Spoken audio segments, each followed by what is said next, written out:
So you've been reading Deuteronomy. We are closing the Pentateuch. We have been in this for months. We have read the story of the beginning of the people of Israel, the people of God. We have seen them go from the garden, from Adam and Eve. We have seen them go through the flood. We have seen Abraham's journeys. We have seen the Exodus. We have seen the people enslaved in Egypt. We have seen them wander through the wilderness. We have seen them fail to trust God. We have seen them punished by God. And we have now seen Moses here at the end of Deuteronomy telling the people, if you will love the Lord your God, if you will obey him, you will be blessed. If you fail to obey him, if you fail to love the Lord your God with all of your heart and all of your soul and all of your mind, you will be destroyed.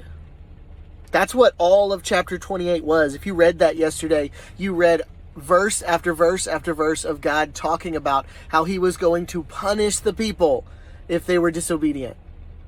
And here in chapter 29 and 30, as Moses is closing his final words, he says to them in chapter 30, verse 15, "See, I have set before you today life and good, death and evil." He says a few verses back in verse 11, "The commandment that I command you today is not too hard for you, neither is it far off." So life and death, good and evil, they're not too far off. It is not impossible for you to love the Lord your God. It is not impossible for you to obey his commands. Moses tells us here that if you will walk in the ways of the Lord, you will be blessed.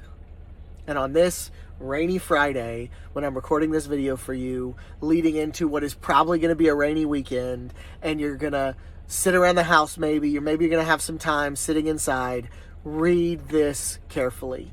These words of Moses to the people of Israel, to say to them, this command is not too far off for you.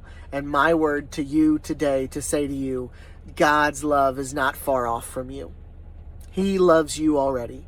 And he calls you to do the same thing Moses was calling the Israelites to do in these verses.